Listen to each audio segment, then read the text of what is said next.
what if I organize this into an army with like sergeants and lieutenants and like support groups? Like the Stormtroopers sat around in a There's- circle, had a cup of tea, and talked about their problem. Right, exactly.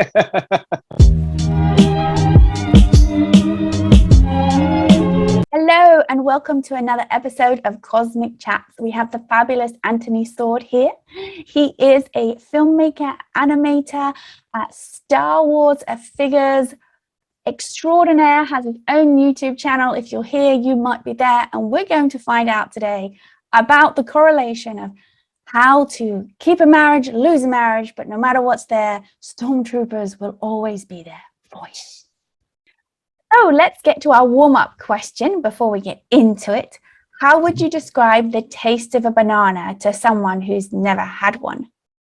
A banana. I would say pure, refined potassium. That's exactly what a banana tastes like. But potassium tastes like banana. Ooh. Exactly. Okay. Right. So when you're looking back at your childhood, sorry, we've got a leaf blower outside if you guys can hear it, apologies. When would you say you had your first existential life crisis as a child? Oh, geez. Oh, man, I could probably, it's probably a couple of times. I'm sure the people who babysat me could tell me a whole bunch of times. Perhaps when my mom had to go to work, I was devastated. I just wanted her to be home and not leave. How old were you when that happened? 4 or 5, I think. Okay. It's pretty young. Yeah. Fairly traumatic back then. And then there's, a number of times, when,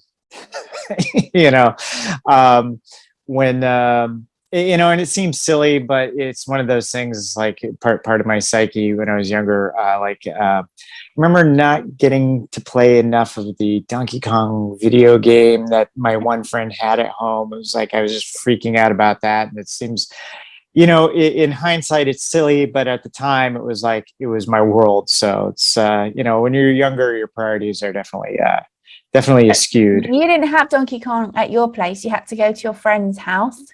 Correct. They got it for their birthday or Christmas, but I did not have one of my own.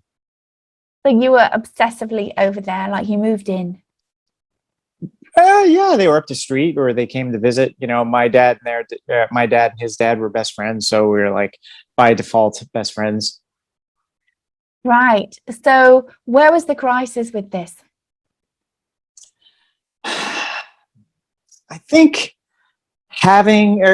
like wanting and not having, just kind of feeling like I'm missing out. Missing out. Yeah. And with your mom going to work, what was the fear that you were going to miss out on? Just having her around, just having, she's my mom, to care for me. I probably remember more of the reaction than anything, but as I think about it for the first time in like 40 years, it's just that fear that she's going away for good. Now was there a parental figure that left you, or grandparents that died unexpectedly when you were young? Well, I know my grandfather passed away when I was fairly young, but I really don't have many memories, of him when he was alive.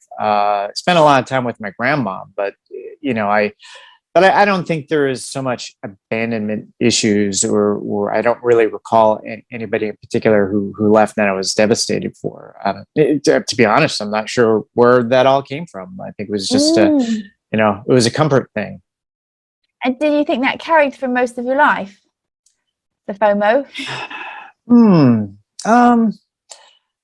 I'm sure it's taken me years and years and years to realize that, I'm ultimately the one that, sets my own course. There's lots of great people around me, but ultimately I make the decision, I steer it, and I have no one to blame but me for anything that happens really in my life. And when was the next existential life crisis you remember? I don't know. Is it fast forward to no, you know what? Maybe not having a car, not feeling like I was autonomous. It's a little ironic. It was 1986 because I was 16. And it was year Top Gun came out. But I think my friends wanted me to hang out or spend the night or have a party at their place. And I was afraid to ask my folks if I could go do it. And I had a driver's license, but I did not have my own car. And I remember walking to the house and I was fairly upset because I just thought automatically if I had asked, they'd have said no, and it'd be like, oh man, I gotta have a social life. And they were watching Top Gun, so that's why I remember Top Gun so well. And it was a weird night and a weird coincidence because I failed to notice that there was this gremlin sitting in the driveway. I was so upset. I just kind of walked into the house and I was, and then I made a scene. I'm like, oh, I was like, I wanted to go hang out with my friends. And, I didn't think you guys would let me. And then my dad walked me outside and was like, that gremlin, he bought that for me. So, it was kind of a weird night, but I just remember, I still remember being upset and then having that upsetness kind of being replaced by like, oh, wow, now I'm autonomous. I could kind of go and do what I want, because actually that's what my folks expected me to do at 16, is to be independent and go have fun with my friends. Now you're a very thoughtful chap, not with seemingly to be up and down. But when you were 16, was that not true? How do you mean? Like being up and down? Yeah, well, emotionally up and down. The gremlin was for right sure. there, and then. Yeah, no, absolutely. It's like I keep reflecting, and it's like you reflect back on your life, and I have kids, and I try to impart this on them as well. It's sort of like some of the things you get really upset about in the grand scheme of things, it's silly. Things work out, and you think you're going to miss a big opportunity, but other things present themselves. And that story of when I was 16 is like a perfect example. Like you can't write stuff more coincidental like that. Right. And so that stuck out. You remember the film, and there was your car right there in the driveway. And is it almost like there was a tunnel vision that came in that you couldn't even see that was an option because the fight or flight response just kicked in so bad? Oh, precisely. Because you thought you were going to be rejected. Right. Have you noticed in your life, now reflecting back and obviously more removed from it and more self-aware, where there were situations that you behaved in a certain way because there was this fear of rejection? And now you might not do those things. You might be like, well, whatever. But you look back and you're like, oh, I can't believe I did that. No, of course, a zillion instances. And the weird thing is, I think I'm still learning. It's just, there's, you get to a certain age and you think you're mature enough to handle things, but you're really not. You're still going through your whole life learning how to deal with situations. When was an example you thought that you were mature enough, and then now you look back and you think, what? When I got married, or when I was in a serious relationship with my ex-wife, I just thought like, oh, well, I'm doing exactly what I'm supposed to be doing. I'm at the right age for that. And what was that age? Well, we met when I was 24. You know, and we didn't get married till we we're about like 29 or 30. So, but you know, it's like, you know, our marriage eventually fell apart, you know, over the course of the next 10 years. And, you know, you look back and reflect, a lot of those reasons were, you know, silly. You know, it's like I had unrealistic expectations, and, you know, it's just one of those things, like you learn, you know, like, yeah, that's not really how, it's not really reasonable behavior, you know. Yeah, The you know. reasonable behavior being that one is supposed to get married because that's what everyone does.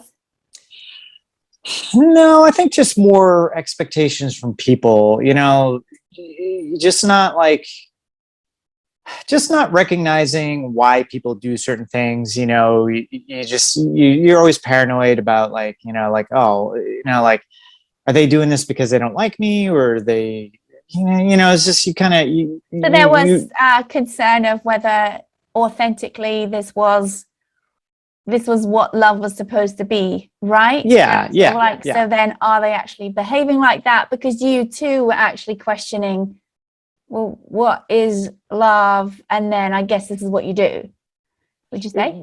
More or less, that seems to sum it up. Yeah, because you look at a lot of, I don't want to say the word humdrum, but I just did. Comedy or reflection on marriage, right? If we look at that, it talks about there's supposed to be suffering. Yeah, I mean, it's like you're just, you know, you're getting to know a person intimately, their good side and their bad side, and you have to learn But how to it deal wasn't with. as if you met them and then you just eloped. Like, you'd spend Right, several years getting right. to know them, and then there was, oh, when are you going to get married? Now, would you say, just looking back on your maturity, right, around 30, 31, 32, there was a little shift in consciousness? Um, yeah, but I don't think in the right way. Just having that, like, idea of marriage now being a family, and it had, you know, it created these expectations, which in hindsight, I guess, weren't, like I said before, weren't really realistic. So what were the Um, expectations, even if they were only of yourself, right?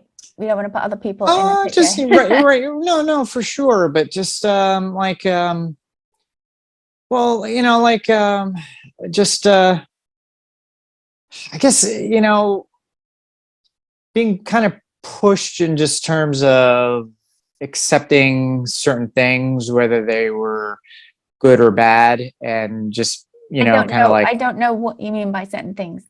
oh, like, Like income or I'm trying not to go into specifics that were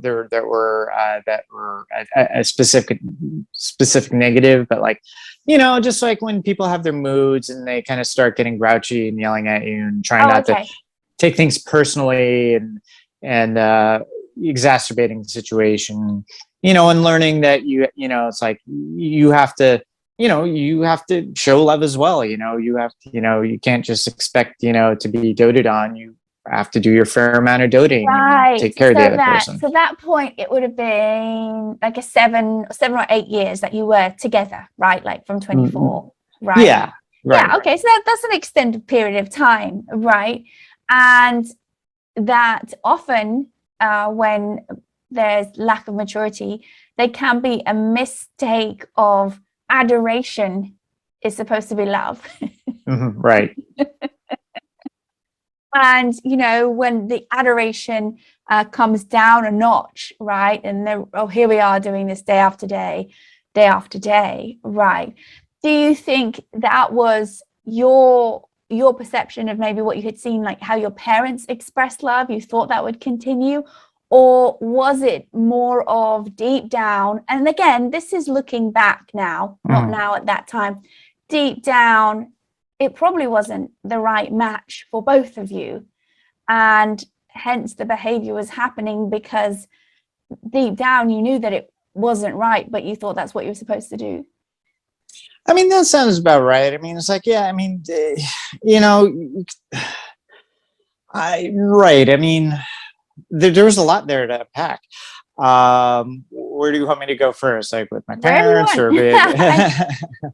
well, you know, it's like I had a couple different models to go off of, but you know, the main one were my parents, and you know, my parents they were way too young to get married and have kids, and they really, you know, and that was, you know, and they're come from another generation, so it's just, you know, absolutely different. Not expectation is the wrong word, but just a different attitude toward things. So that really didn't help inform me as a person moving on. And I remember being a bit jealous of my best buddy's parents because they seemed to be very loving and got along really well. And I'm like, how come Mhm. my parents are like that? And I know I tried to apply it forward to my marriage. You know, and it's like, you know, look, my ex-wife, she was, you know, she's a very kind person, and you know, there's a lot to be attracted to, and you know, yeah, in hindsight, for various reasons, obviously, it just, you know, it fell apart and didn't wasn't meant to be continued, but Mhm. you know, I've been trying to take that as, all right, it's a learning experience and to apply forward in, you know, other relationships. When it was So, when it was actually in the, I guess, relative world or third D, where there was the physical separation, right? mhm. Looking back now, did you have inklings years and years before that was the time really that you would have moved through and you stayed unnecessarily longer Oh, because of for sure. culture? For sure. Absolutely. You know, and there's a various reasons because, you know, I'm stubborn and, you know, I just felt like, you know, it's like you want to make things work. And especially, you know, we had two kids and, you know, and, you know, that was a good part of it. But, you know, it's like you just feel like you don't want to give up on somebody. You know, it's like there were a lot of positives, but it's just ultimately that we Mhm. just couldn't work through all the negatives, and that's a tough part. Right. And how Yeah, many there's years was it you would say that now you look back and realize, it was actually 5 years prior or 4 or 2 or 9? I mean, realistically, and I so super hate to say it, but we probably should never have got married. Yeah, there were Right. definite issues beforehand and leading up to, Hmm. but you know, it's like I Exactly. didn't have any prior experience, and it just felt like a crappy thing to do to not. So Right. And you had a yeah, model of parents who were happy or not happy, no. And you had models of other people. So you had parents that you wished were like other parents. right. So trying to figure it out. Now, this is not uncommon actually, because in the 20s decade, and it's still happening because, you know, I am doing cosmic chats with many millennials as well, or Gen Zs as well, I would say now in the 20s, that there's still this idea of that's what you have to do and still breaking against it. Whereas not all individuals, but it can be between 25 and 27 that the frontal lobe isn't fully developed yet, right? And so, Right. but because one has been in a relationship with that person for so long, it seems that's the natural progression, right, to occur. But nowadays they will call that marriage the starter marriage, right? And then in the Mm. early 30s or mid 30s, it becomes very clear that that's not working out. Would Mm. you now say to your children, right, if that they, again, this is not based on a real situation, this is a hypothetical, right? Mhm. If you start to see red flags with someone and they think, you know, and I'm using the example of a child because someone who you love dearly, right? Mhm. Right, right. And you can feel the same thing there. Would you give them that information to let them know that you don't have to walk into this idea of marriage right now? You Oh, don't have to. for sure, and you know, and I think they would be able to see it clearly from, you know, the breakdown of my marriage. You know, um, and you know, and I still have a relationship with my ex-wife, just in terms of like, you know, we deal with each other because we have kids that are going through college, and we still have our good times and our bad times, and the kids are very well aware of that. So, and would you say that you live in Los Angeles and there's more of a progressive environment there, that having so many examples of people who did think they were going to have family or got married and have the kids young, and when I say young, I mean in 20s, not 19, and realized, you know what, we are both great people, but not together raising a child. Right. We are better and more uplifted elsewhere to be able to support the child.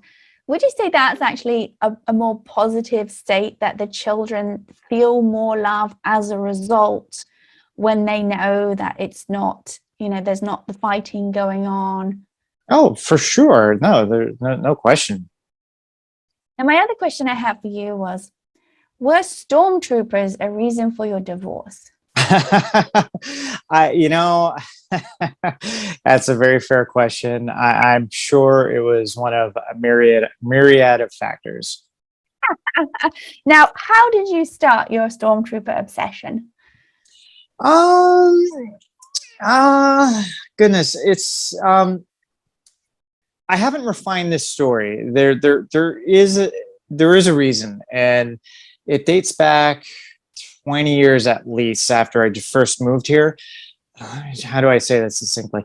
I was in a store in Santa Monica, and I was chatting with the guy who was working the store because they were selling a lot of collectibles, and somebody was selling a nice set of Star Wars figures, and just chatting. We got into a little conversation. I was like, I remember this commercial or this news story, back when I was a kid, about this father and son team who made this big setup with Star Wars toys, and they had 20 or 30 Stormtroopers, and it was a really cool setup, and they built Endor and all this stuff. And then he just nonchalantly was like, I had over 100 when I was a kid. And I'm like, what? You could do that? So, you were how old at this point? I was 22, 23, And had you met your ex-wife at that point? I don't think so. I think okay. I was, I think that was a year or two later. It was really close though. She knew when she met you, you were Stormtrooper. Yeah, for sure. Yes, absolutely. But just when when things started ramping up again with Star Wars toys, and they started making good ones, I was like, oh, I'll get 10. That'll be cool. I'm like, oh, they're on clearance. I'll buy every one that I see. And pretty soon I had 50, and then it was 100. I'm like, oh, then I'm like, what if I organize this into an army with sergeants and lieutenants and support groups and all this stuff? So it just kind of Did you say support groups? Support like HQ, like headquarters. So infantry support. So it wasn't like the Stormtroopers sat around in a circle, had a cup of tea, and talked about their problems. Right, exactly. I could do that. The company chaplain.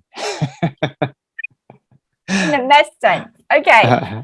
And so at what point did you have to start housing them in a separate room because there were so many? Oh, geez. I mean, goodness. Well, we bought this.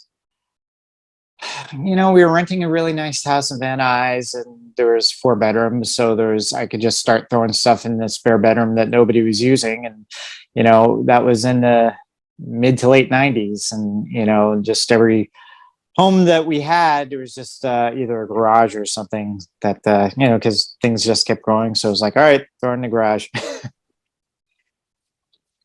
Sorry, the mic fell. Did you have did it ever become a source of argument, the Stormtroopers?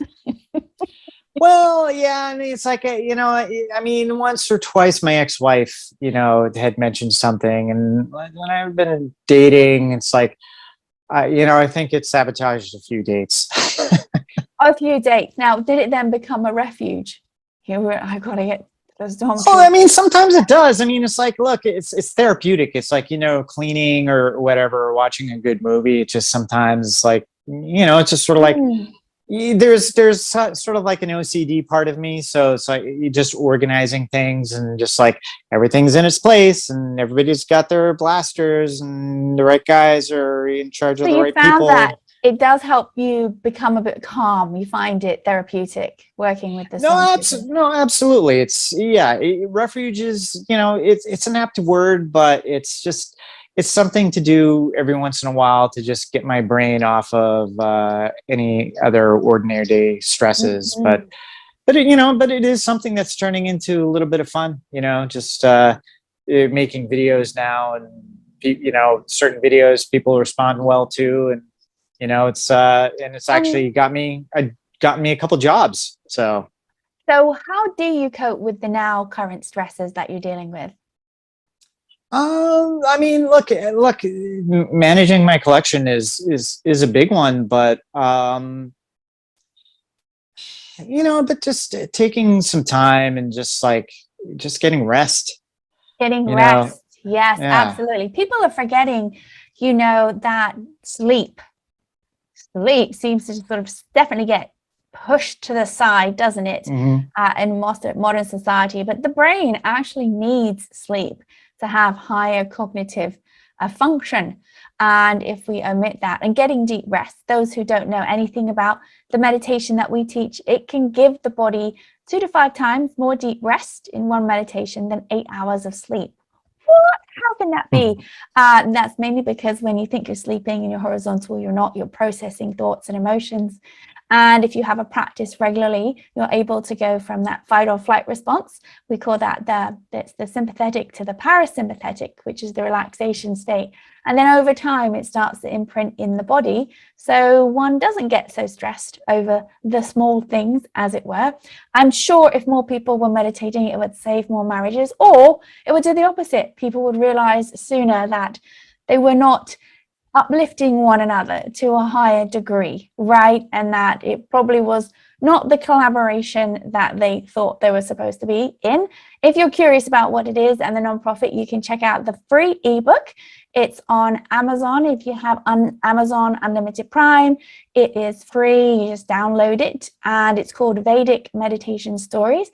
It's the only publication in the world right now that has true stories unedited from individuals that would never have wanted to learn meditation, and they learned the practice out of need, and it changed their lives. And again, the word meditation can have such a weird connotation, but it's sort of like the doctor saying, come back and do a bit more exercise. Well, are you walking the block having a frappuccino, or are you training for a marathon? So there's a huge range within that, but we want to help the body get that deep rest, and so we can have more cognitive capacity, and who knows, maybe create even more Star Wars scenarios with the Stormtroopers. If you are interested in learning more about Anthony, we have all his information down there in the description, and please like and subscribe and let us know if you'd like us to have him back.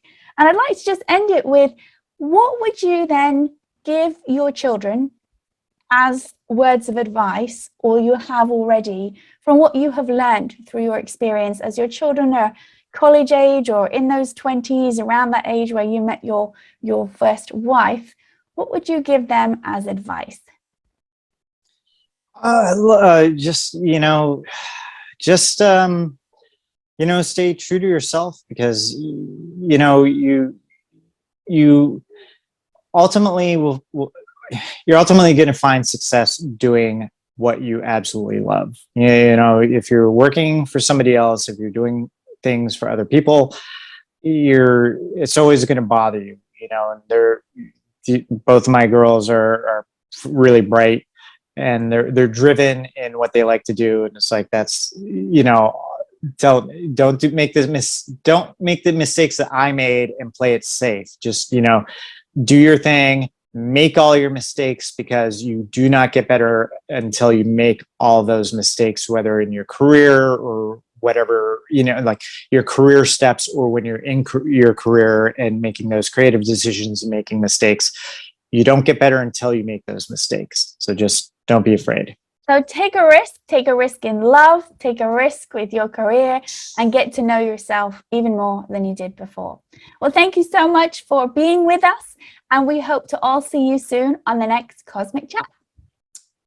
Absolute pleasure.